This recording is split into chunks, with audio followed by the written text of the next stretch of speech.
Hello, everyone. Hi, everybody. Good to see you. This is Performer's Edge, and I'm Linden Thorp, and this is my lovely guest, Hello, I'm Minami. Minami Yusui. And we are here to talk about how our experience as performers can really benefit anybody in business or in life in any way. We've both gone through rigorous training. Me as a professional musician, I started life as a concert pianist and was professional for quite a while. And then I moved into teaching and music therapy. So music has been really important in my life. And from music, I've learnt so much about how to get in touch with different aspects of me.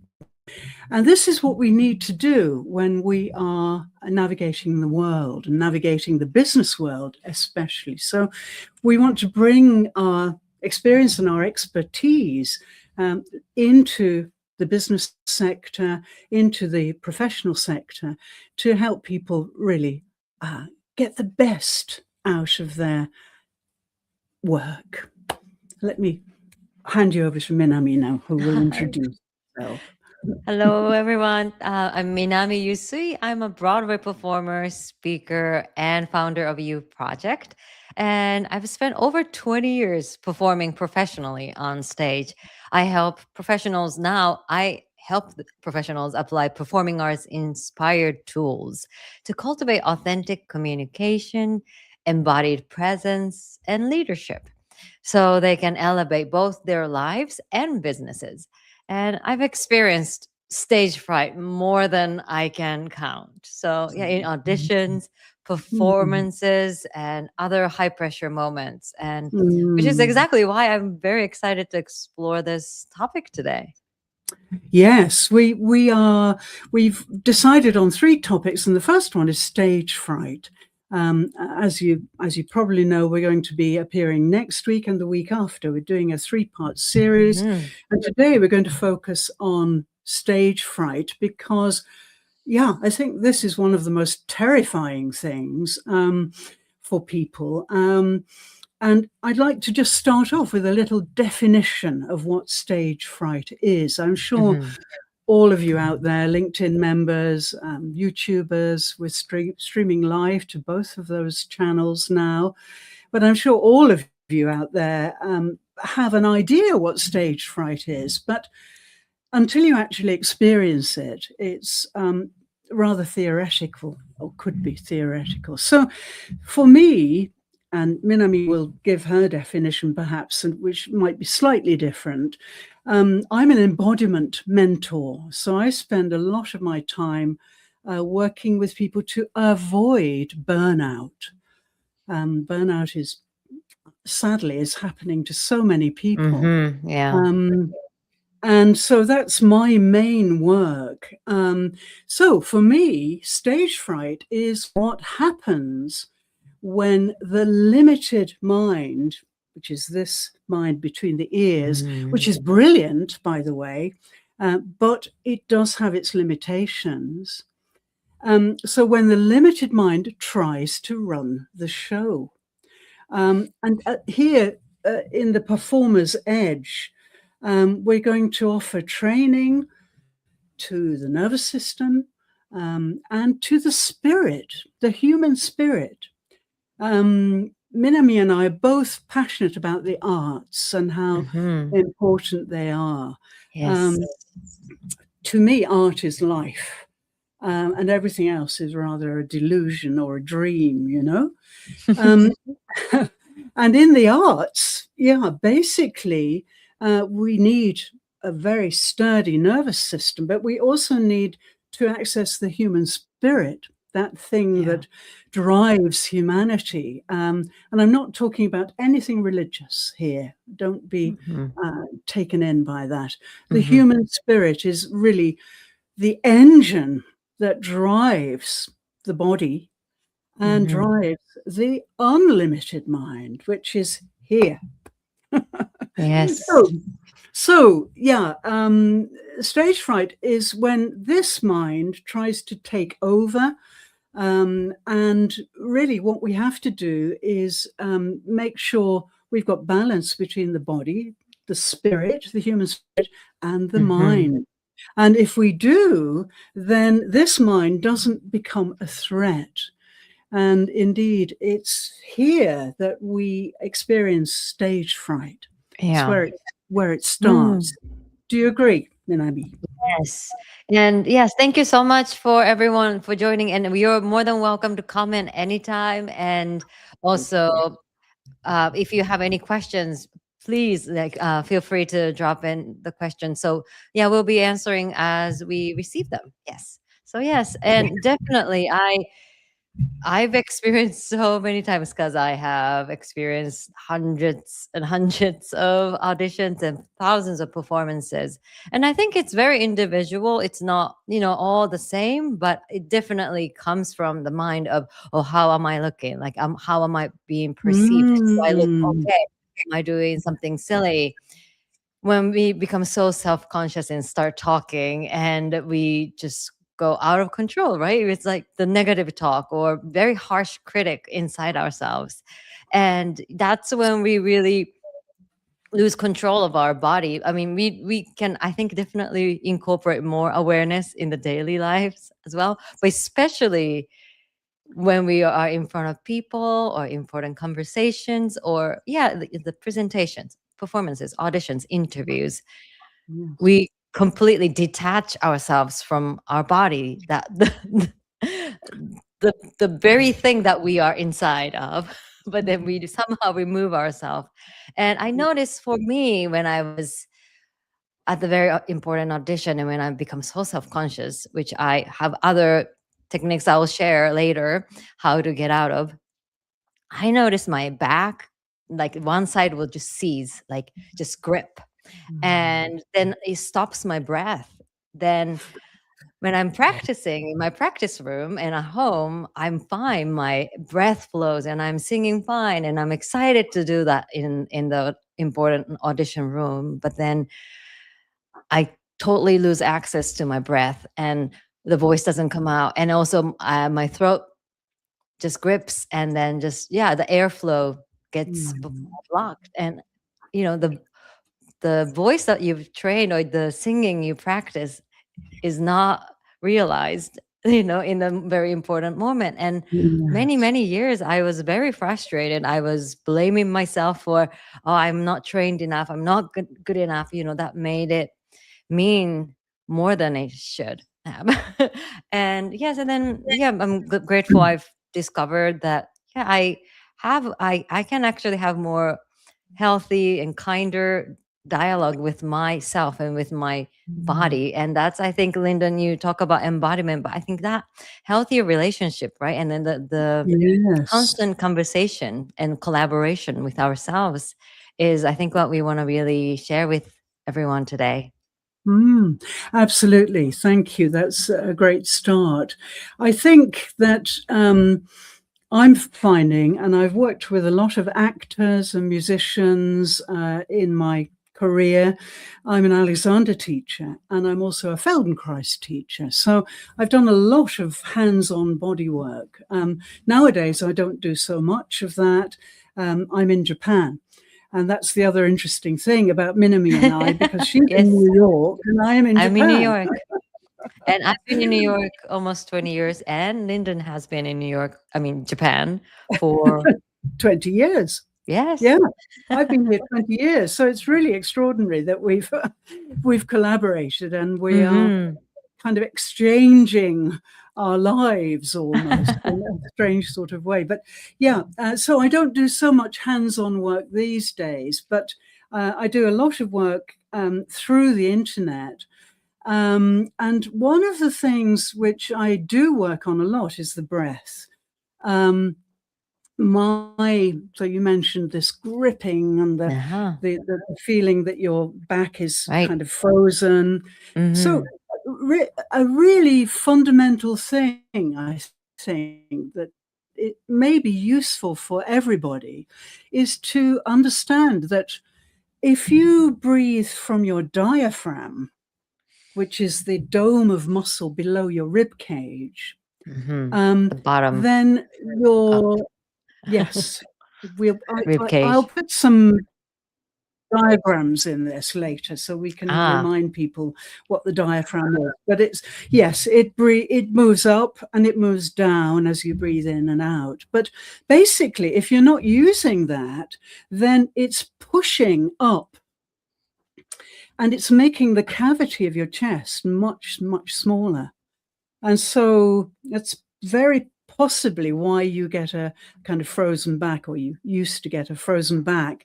And that, of course, really affects the vagus nerve and the throat area, So if we breathe from the diaphragm, if we really get the dome of the diaphragm moving up and down properly, then that space, we make space. You see, the body needs space. The joints, the heart, all the organs that are in your rib cage, closed up in your rib cage, get really squashed up, But if your diaphragm is out of the way, because you're really breathing deeply from the diaphragm, then you'll make much more space, and your heart will be freer to pump more effectively. And so, yes, I was thinking about my students actually in Japan as you mentioned this, because I've been teaching communication skills here really for the last 20 years, because Japanese students don't know how to communicate globally in a globally acceptable way. Japanese communication is very different, you will agree. Very different, yes. They don't to communicate like this. No, they don't. And I remember my first day teaching in Japan. I walked into my classroom and walked up to the rostrum. It's a very traditional kind of university, put a briefcase on there, and turned to address the class. And all I could see was 30 crowns of the head. Yeah. No eyes, no presence at all. So I got off the rostrum, went and sat down with them, which they were rather shocked about at first. But gradually I could see their eyes. So, teaching communication here has been fascinating and a real challenge. But one of the things that has happened during my tenure here is that students very often have panic attacks, terrible panic attacks. And I've told Minami a little bit about this. Yes. But it's happened so many times in my classes when it comes to grading a presentation. So, if we're talking about giving presentations for your business or to your company or whatever it is, then panic attacks may be something that happened to you. Yeah, maybe, yeah. And the panic attack is something very similar to what you described, Minami, but my students would just collapse. That would be a total collapse, a fainting almost. And so this is really the power of the body. If the body is neglected, if the body is isolated by the overuse of this mind, then it rebels and it shuts down. And that's what happens in extremis. So, yeah. yeah. So like in business, people often blank or speed up when they're like under scrutiny. And like, what are your go-to techniques for those moments, and how can leaders use them without needing the perfect script? Because we tend to over prepare, and if we don't have to, that would be much nicer, right? Yeah. What would you say? Well, I would say that first of all, don't use a script. It's a much better idea to practice your opening, your introduction to the topic yourself, and then just have a little memo card with the main points that you're making. And if you do that consistently, then you will talk very freely and very naturally. Of course, there's big cry at the moment for presence in business, for people to be more Mm, present and yeah. to be more authentic. So Okay. important. So important. And so, yeah, I would get rid of your script. If you worked with me, I'd help you to do that. And then you have your conclusion, which is all about, thanking people and so on for Mm, attending and so on. mhm, But yeah, if you are suffering from a nervousness before you begin, well, that's natural and it's good. If you didn't have some kind of um, preparatory nerves, that would be very unusual. mhm. It's good to have some tension. You need a little Yeah, bit, a yeah, bit I of tension. agree. Do you Yes. agree?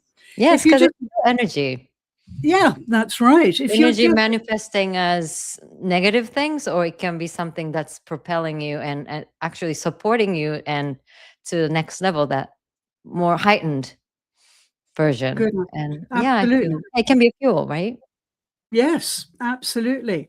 So it's good to have this tension. You need a little tension. And of course, it's really important to remember your spine.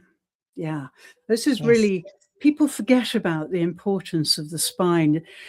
The spine is your consciousness that Mhm. connects you to the heavens and the earth, if you like. We have the vertebral column, which conveys the consciousness, the cord, the spinal cord. So if you are not really lengthening your spine with the crown of your head going up and your feet really going down, that's right. So you're getting this lovely pull.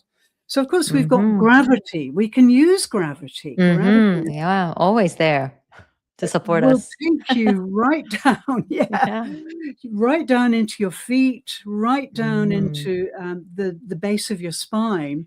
But then with your breath, and especially from the diaphragm, and the notion, and it only needs to be a notion that the crown of your head is going up into the sky, you get this Mhm. wonderful spread.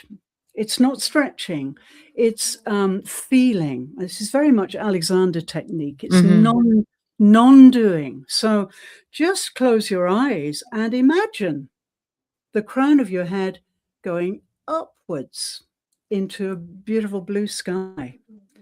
And this and your the soles of your feet and the base of your spine going down into the planet.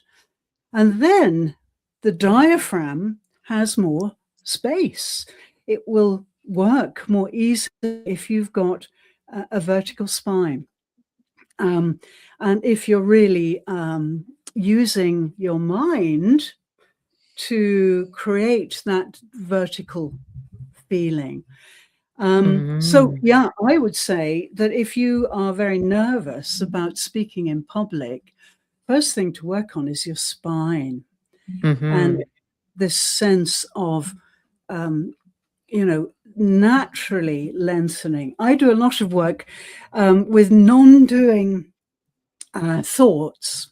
Mm. So you can think your spine into a beautiful vertical column. And it's not completely vertical. It has a very natural curve. So you've got a curve at the Yeah. top and a curve Mhm. near the lumbar spine.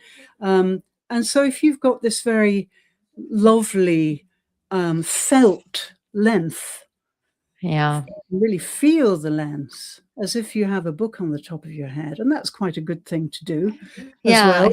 think that's Did you much more, I mean, literally aligned, because some people say shoulders back, right? And like sit up straight or chest up. And like that kind of makes us off balance, doesn't it? Because like you're adjusting like only Mm, partially locally and you're not thinking mm. about the entire alignment. And I Yeah. think going from the spine is so much easier, non-doing, but then it kind of solves everything when where the shoulders are supposed to drop and fall into, like it just things go into places where, Mm, you know, in yeah. a way that's supposed to. Would you say?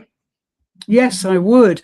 And I would say that, yeah, that's very old school to actually physically put your Yeah, do shoulders this, back, do this. kind of military, you know. But Yeah. if you actually, if you do that, you tighten the throat and the arteries around the throat, and Mm. your voice may well constrict if you Yeah. do that.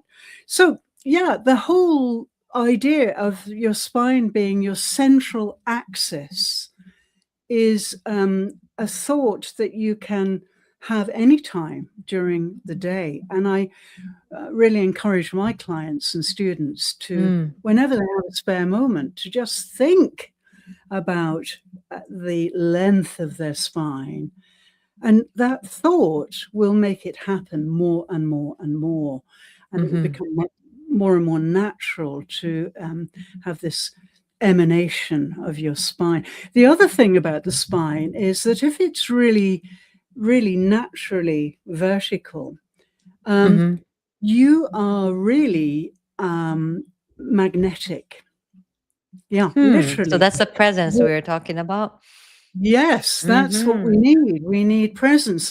So basically, I work with 4 inner compasses: the brain and brainstem, and the pineal gland here, the chest, heart, and lungs, the solar Mm-hmm. plexus, which is right at the bottom of the rib cage, and the Mm-hmm. base of the spine. So those are the 4 main compasses that I work with. And Mm. if they're out of kilter, then you know you're not going to get through a stage fright episode. If they're in calibrated to true north, Yeah. then you're going to be very relaxed and yet very stable. Yeah. Mm. And Minami, I agree. If you start to arrange your body, yes, it really puts you off balance. Yeah. And it's very undermining when you're Mm. facing a group of people and talking to them. So Yeah. this It's is so much a more kind of, work. We're like yeah, worrying about this part, this part. I'm supposed to be doing this. And yes, when it's supposed to be all connected and one you just have to think about your center line, right? All connected and so much simpler, but then more effective. that's right. That's right. Yeah. It may take a little bit of doing, but you know, contact me and I'll help you. I've got some very simple exercises. But it's something you have to kind of acquire a taste for. Once you've Mm. experienced it, Mm-hmm. and the limberness and the incredible lightness of having a flexible spine, Mm-hmm. then you always want it. You don't want anything else, you know. Yeah. Do you have a particular moment or instant where, like, or people who taught you this, like when you were playing the piano or singing, or? It's a good idea. In my day, because I'm, you know, getting on a bit now, I know we had very little physical training, unlike Mm. musicians today and Because some actors. musicians train Alexander technique. Well, They learn, study, right? they Yeah. they do Actors, of now. course. They do now. You Mm. know, most conservatoires have an Alexander teacher, but Yeah. in my day, no, we No. didn't. Oh, very different. Very different, very Mm. Victorian, really. Mm. And I was trained at the uh, College of Music in Britain, the Royal College of Music, and no, we had no training at all, really, physical training. Wow. Yeah, and very little meditational training, and I think that's actually where I really started to understand Mm. a different way of using my body. And I did that intuitively. And then Oh, wow. later I found Alexander, much Mm. later. So yes, when I taught other pianists and other musicians, Uh-huh. I used a lot of the methodology that Alexander thinks he discovered. Mm. I think I discovered it really, but no, he Actually, was Linden Thorpe. actually it was me. So no, I think it, in Victorian style arts and music teaching, we had very little idea about how to deal with the nervous system. You Mm-hmm. know, and if you're a pianist, especially, your posture, the way you sit at the piano, the way you use your wrists and arms, and you're sitting, you see. When you're a Yes. pianist, it's really difficult to sit well. Sitting well is a very big challenge. It's one of the most demanding positions of all. Mm. So that's another way you can start to think about your spine, by taking care of how you sit in your office or at your desk. Can we try something with Yeah. everyone? Probably everybody's sitting right now. So like sits bones, would you say? Yeah. Yeah. Okay. Well, we're both standing, I think. Are you I'm not standing? standing. I am Oh, sitting, but trying I'm to be in a good posture as much oh as good. possible. I'm standing. I always Okay. stand Please when I guide us talk. because most of us are probably sitting. Yes. Okay. So it's really important, first of all, to use gravity. Okay, Mm-hmm. so we talked about that when we lengthen the spine. But when you're sitting, as you sit into your chair, and of course it depends what kind of chair you're sitting on, but as you sit into your chair, really feel the weight of gravity. And in Alexander, we call it the sitting bones. So Mm-hmm. you can feel your sitting bones really sitting.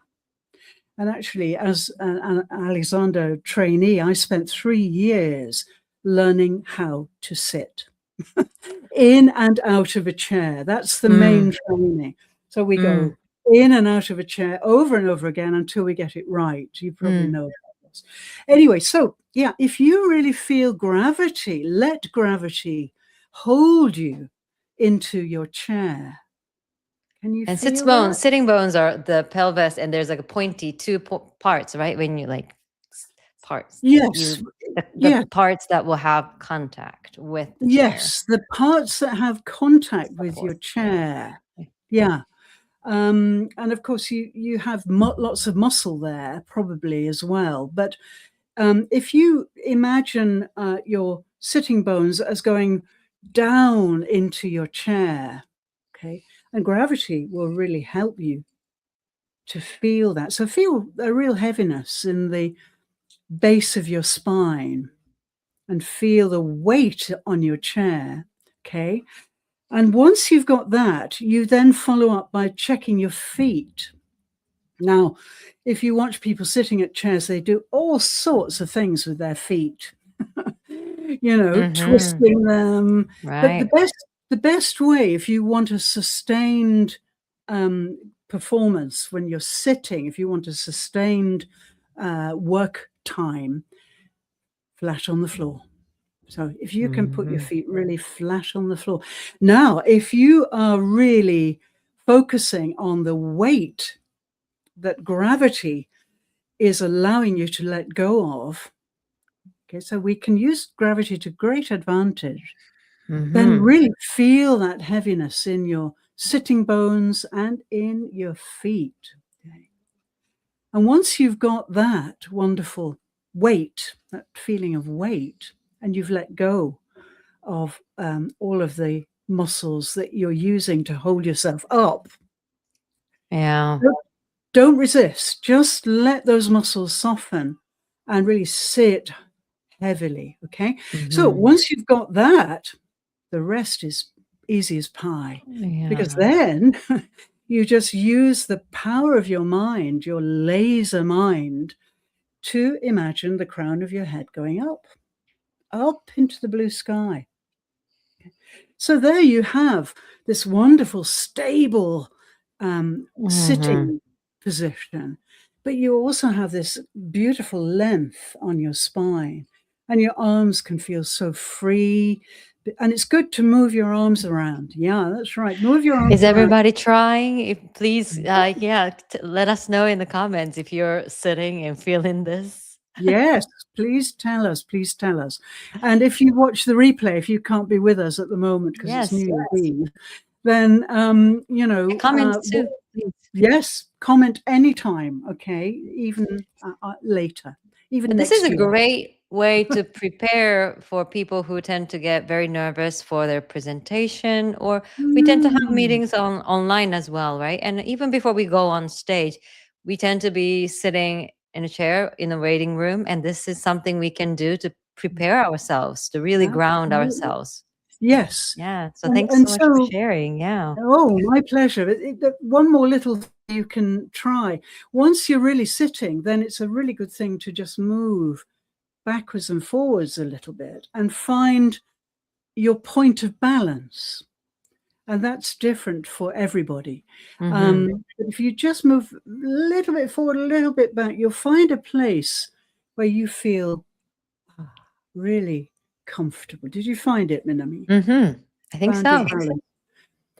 Because the body has a center of gravity. And so Mm-hmm. we can align that by just playing around and finding the most comfortable place. Yes, Mm-hmm. this is a brilliant Yeah. thing to do before you go Yeah. into an audition or to give a presentation. Spend some Yeah. time really perfecting your sitting. Yeah, thank you. And many professionals push through fear by forcing performance or over prepping or perfectionism and self-criticism. Like how does that become burnout over time? Oh, And what's that's a the good, healthier path to consistent and regulated visibility? What would you say? that's a really good question. If we're talking about burnout, yes, I think that one of the best ways to avoid burnout is to do what is called whole body listening. Now, you may think, what is that? Well, it's very simple. Um, the limited mind, the brilliant but limited mind, uh, teaches us or demands that we listen from our ears, okay? Hmm. And we should listen very attentively, and so on and so forth. But in fact, this is only a very small part of how we can listen. And this is what I call intellectual listening. It's a Mm. skill we learn. We have to learn it in various situations. Now, if you imagine a time before language, can you imagine human beings with no language? Human beings Mhm. had really so many ways to express themselves without speaking. Mhm. They would use vocal sounds, they would use signs and gestures and symbols and so on. So if you imagine that time, then at that time, the whole body was involved in everything that everybody did. We were not isolated because this was not developed. And in fact, I've worked with tribal people who do not use the limited mind at all. They don't Mm. manipulate, they don't analyze, they don't compare. All of those Mm. skills that of course, we need nowadays. They don't do any of that. And Wow. so they will use their whole body to listen. And Mm. it's quite common for them to, if they're walking in the desert or whatever, and especially in my case in Australia, South Australian desert, then the tribal people would stop suddenly, and Uh-huh. we'd all stop behind them Uh-huh. and completely still. And very often they would stand on one leg, which is a common Wow. posture. And Mm. we, at first, we would think, what, we have no idea what's going on here. So Uh-huh. then they would turn to us and say, there's a sandstorm coming, we should take cover. Now that sandstorm was 10 miles away. And Wow. we checked this. We we researched this, and they Mm. can use the whole body to listen up to a distance of 10 miles. Um, through their feet. You can hear through your feet because sound is vibration. You know, Mm. we've got a very crooked idea of what sound is when we are speaking and so on. Sound Mhm. is vibration. And Mhm. so we can feel vibrations through our feet. Yeah. Certainly, as a musician, the vibrations through the fingertips. We can use the whole body. And Yeah, and I the think bend, that's why the performance, I'm sorry to cut you off, sorry. no, go Yeah, ahead, go that's ahead. why the live performances are so incredibly moving because we feel that vibration in the theater. It's something we cannot do through the screens. It's only if you're in that space of theater, magical space, and the music, the instruments, and the voice, and everything, the sound, we feel it through the vibration, right? Not only Mm. just one sensory organ. Would you say like the whole No. we receive it and experience it through all, yeah, parts? Yeah, so that's why live performances are really so important. And if we, it's rather like the spine. If we can change the way we perceive the spine, we will naturally start to use it in a very different way. So Hmm. again, it's changing what this is doing, um, into allowing the natural uh, qualities of the body to act. And it's the same with listening. So, if you imagine, if you just stand in a garden with no shoes on or something, or on a Hmm. beach, Yeah. you just close your eyes, then every single vibration around you, you can sense it through your skin, through your bones. So, in a way, the body is an incredible instrument. It's an acoustic instrument, and Hmm. Yeah. we can change the way we perceive this. And so, whole body listening, what it does, and this will fascinate many of you, I think, is it tones up the vagus nerve. And the Hmm. vagus nerve is the most important nerve in your body. It starts in the cranium, down the side of the face and neck, into the torso, down into the gut, and down the arms. And the vagus nerve is the chief biofeedback nerve from the body to the brain. So, guess what? If people are burning out, it's because they're not getting the signals from the Hmm. body, because the vagus nerve is not toned up because they never use it. And Yeah. in urban conurbations, we don't tend to use whole body listening. Yeah, we're never taught. We're, stuffed with knowledge, but that how the body listening, how are we feeling emotional, like listening emotionally, right? And physically. We never really taught that. No, I mean, yeah. it's very new ground in many ways. Hmm. And that's why embodiment is really so important to me, Hmm. because I want to really spread this these very basic facts that can be applied, in the way you live. Yes. Yeah. And this is changing people's lives all the time around me. It's Yeah. brilliant. And the burnout we were talking about, like, why do we feel burnout? Because we forget the joy or enjoyment of life. We stop living, right? We do tasks, we do things we're supposed to do.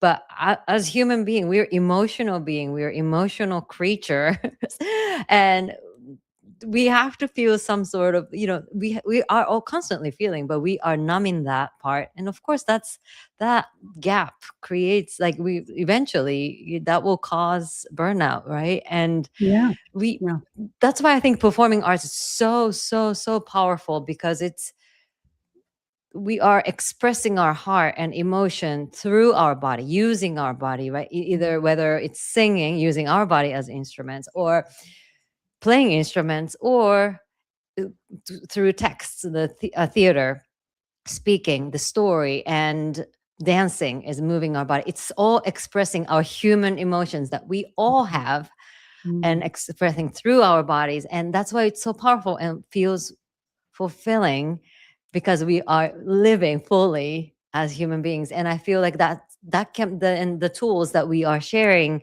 through this from our experience is so applicable in any area and Mm. business life, and it's more coherent, right? It's because it can be applied not only business. This is not tactics for only business. It's all everywhere, because as long as you're a human being, we all have heart, and we Mm. should we have been ignoring this too long. I think it's time to Yes, come we back to have our been body and heart.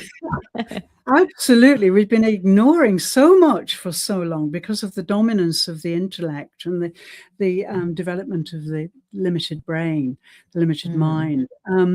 I think I totally agree with you that we are intrinsically expressive, yeah, and people are unfortunately replacing their natural powers of expression with things like presentation scripts and slides, right. and using AI content and so on Hmm. out on the internet. Hmm. It's essential at this time, with the ascendancy of AI, that we become even more human, even more authentic.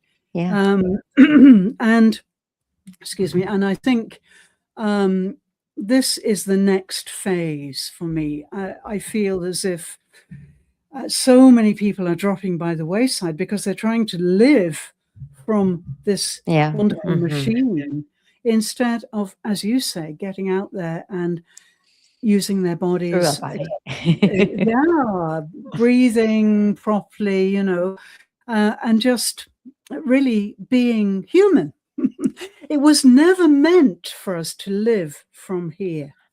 Never. Mm. We were meant to be fully human, fully expressive, Uh-huh. and we all have the power of love. We can all love, and that's essentially, quintessentially human. Hmm.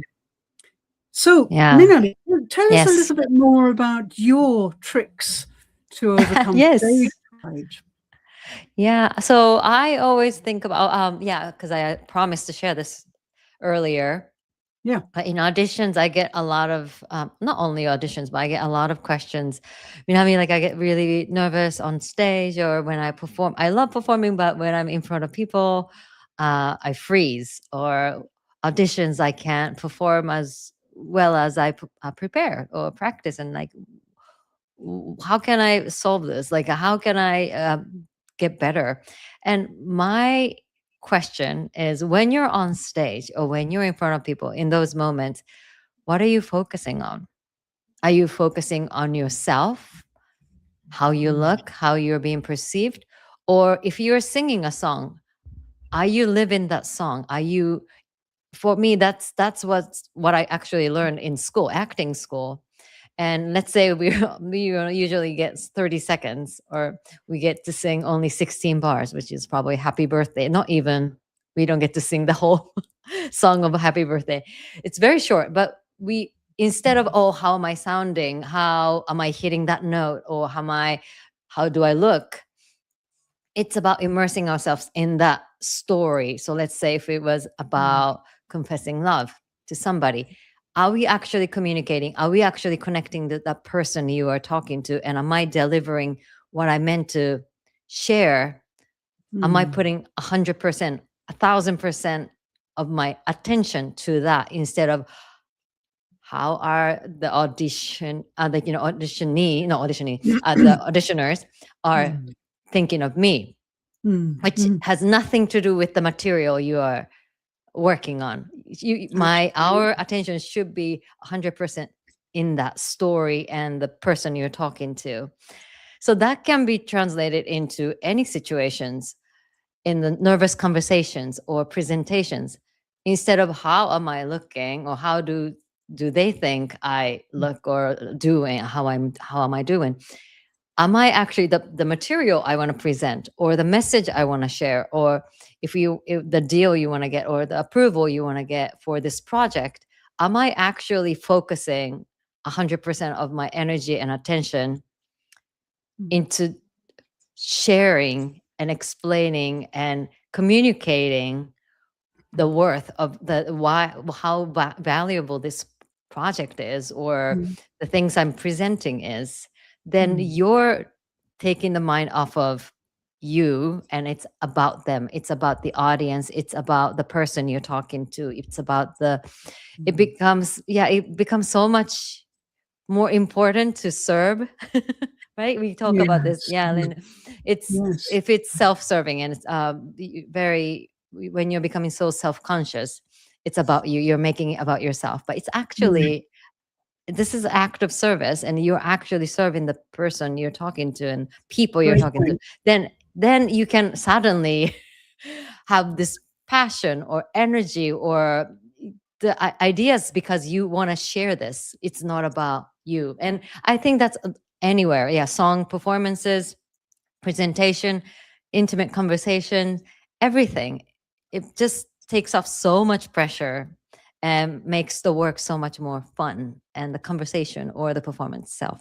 So I love sharing this, and I usually encourage people to set an intention.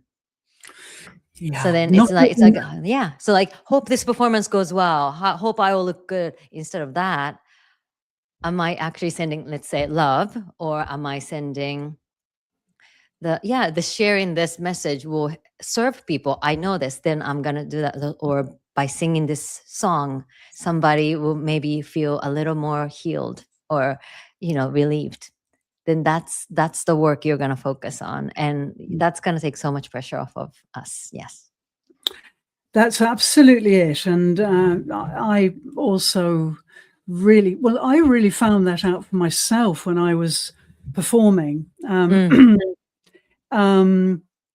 And there was a moment, and I can remember it very clearly, when instead of my technique, watching my technique, watching my movements, watching I completely divorced myself from that, and I just became the music. I just became what I was playing. And this is interesting because, as I mentioned earlier, after I'd done the performing part of my life, and actually I broke my left hand, my 2 fingers on my left hand. And Oh so my. that really kind of shortened my career in some ways, because it was never the same again after breaking these fingers. So that's when I moved into music therapy. And music therapy is amazing because, and in my case especially so, because I got to work with a lot of autistic adults and children. And as you probably know, autistics don't communicate in the way we normally do. They are overwhelmed by the way we communicate. And Yeah, so they have a stimulation. Yeah. very specific way of communicating, and everything has to be just so, or else they'll tantrum. And so basically with music, what happens is I'm not using words at all. I never would use words with a music therapy client. I would use sound. I would use vibrations from my voice or my instruments or whatever I'm doing. And then what happens is the autistic, eventually, once their trust is established, then they start to become the music that they want to communicate with me. So it's a response to my vibrations. They are Magical. creating vibrations to respond with mine, to correspond, if you like. So yeah, many autistics become that sound. So this confirmed what I'd actually experienced when I was performing, that you can become the music. And Minami, you've really hit the nail on the head there by becoming the message. And this is what we can do in our business lives, in our meetings, in our whatever we're doing, interviews or whatever we're doing. Mhm. We can become the message. We can become the whole experience instead of allowing the limited mind to start to criticize or assess or Mhm. calculate, which is what it does. It's what it does best, you know. Well, But we're so used to being judged, right? Schools, scores, tests, that's exams. Like right. we're supposed to Yeah. always worry about, oh, don't make mistakes because that's not gonna, you're gonna lose points. Or so we're always constantly thinking, how am I doing? But then improving. But it's more Yes. fun to do this way, the other way. Focus on the work, the important message you're sharing or becoming. Yes. Yes, and Yes. then putting that energy there. Yeah. So then you become a real artist. Hmm. And so I used to call Which my we all are. which we all are, absolutely, good point. I used to call my autistic children artistic children Oh yes.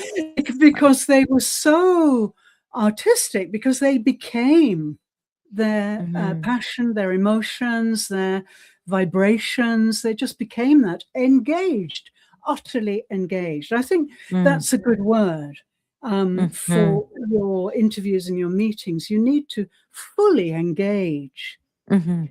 with your bones, with your blood, with your words, with everything, so that you are completely immersed, as you said. Mhm.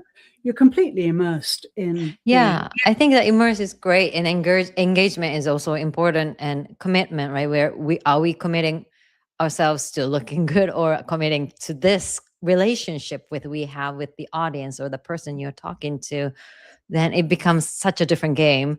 And also like the when we forget lines or unexpected noise, or the disruption happens, and yes, let's say like sudden surge of nerves. Maybe some of you might have experience, and I certainly have.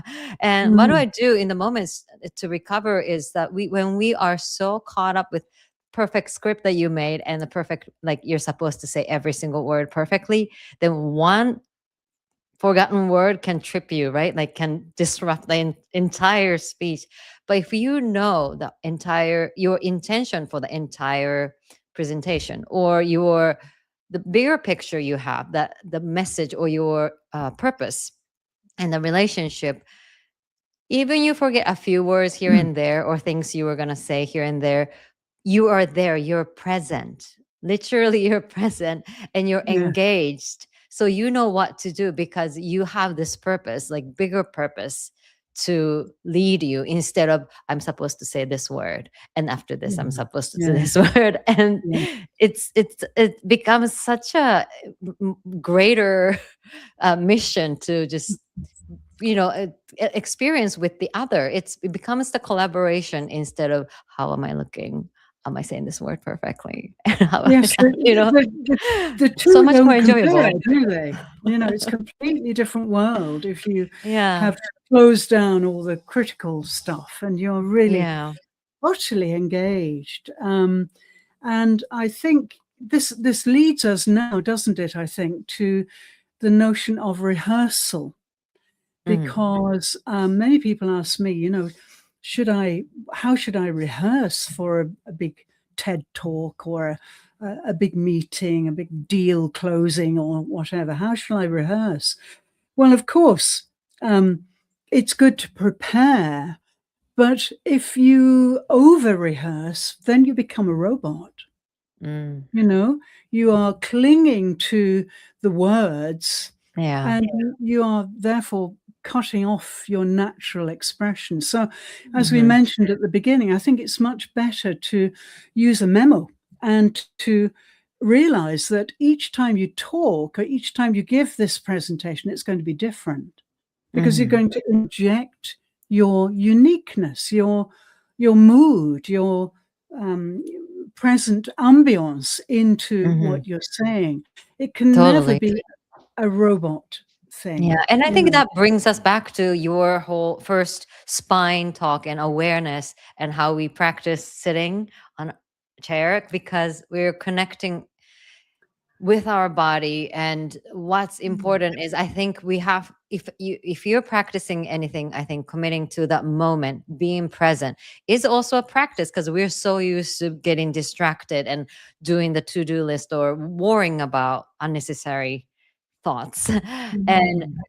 committing Yeah. to that moment, being in that moment, and really delivering and committing to that, engaging that intention, is also a muscle that you want to build and train. So if you were to practice anything, just every time you practice something, committing to that moment, being here with whatever environment you have. Audition rooms is not always the same room, right? You are always in the new, fresh environment. And how can you Mm. be present? How much present can you be Mm. in that Mm. given circumstances, given environment? And once you get that, or the more you train that muscle of being present, then Mm. you can tackle any environment or any, distraction, or and then you have the big goal or big purpose of what to engage. And I think that's gonna guide you more smoothly and more enjoyably. Would you say? What do you say? Absolutely. Yeah, brilliant. Yes, it is. It's so true. Yeah, I think really a great rule of thumb is that this mind, is way behind the body. The Yes. body responds way Yeah. before the mind does, Yes. because this is a tool, and it's a brilliant tool, and it is very fast, but not as fast as the body. Mm-mm. So Mm-mm. I think a useful thing when you're preparing is to, remember that human beings only relatively recently developed language. So what I do quite often with my students and clients is I ask them to act out the intention of their message Mhm. without words. I'm Mhm. sure you've done this at acting Yeah. school. And Yeah. it's really interesting how they very naturally get into the highs and lows of their message, and how their body really starts to move in a way that you would never see if they Mm. were using language. I think we have to be aware that language uses the entire body, every single muscle, Mm. if it's done properly.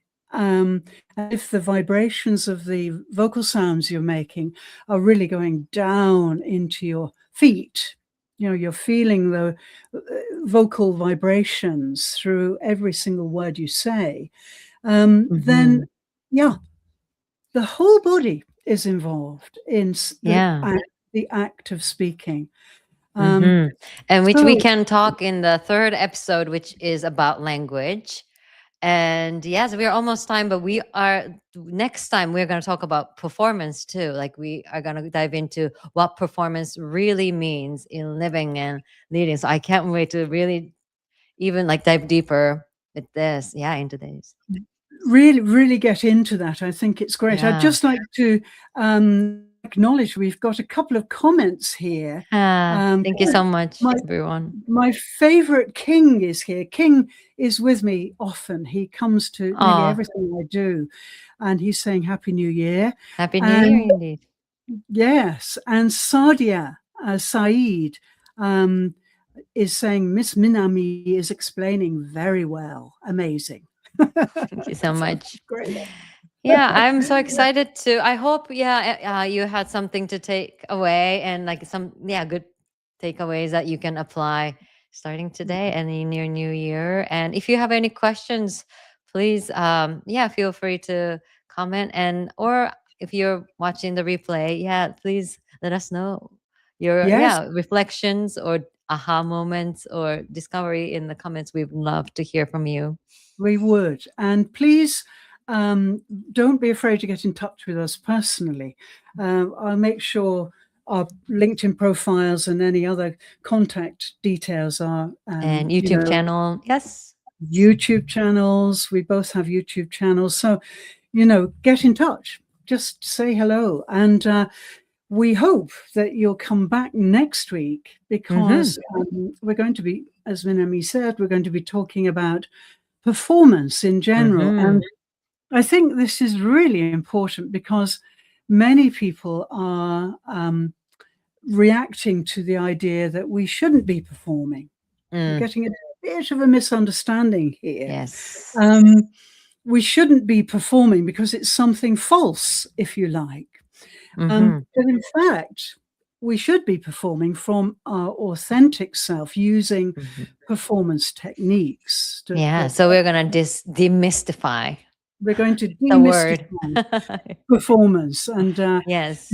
make you realize that it's not all your fault that you're getting involved or confused with this word performance, because as you've heard today, you know, we both are talking about authentic performance. In other words, it's all you and your message, and you are embodying everything you do. And then life becomes so much happier. Many people have said to me, wow, since I started to be myself all the time, I'm so much happier and I've got so much more energy. You know, we fritter away energy by trying to be something. Vitality. Yes. That's right. Yeah. So I'm so excited to dive into this next week. So make sure to be there. It was same time, same place. Different place, different link, but same time. Don't worry, you'll find all the links you need, and we'll be ready to deal with questions. And we've got some exciting things to reveal to you about performance. Tune in. Yes. Same time next week, same place. Thanks so much for watching. Yes, thank you. It's been great. I'll bring the music up a little bit now, just to finish off. And I wish you all a very happy new year. We really hope you'll have a fantastic year in 2026. It's going to be the best year, definitely. Definitely. So, yeah, please have a great celebration. And we'll see you again for the Performer's Edge in Business. Same time next week on the 7th of January. See you then in 2026. Thank you. Thank you. Bye-bye. Bye.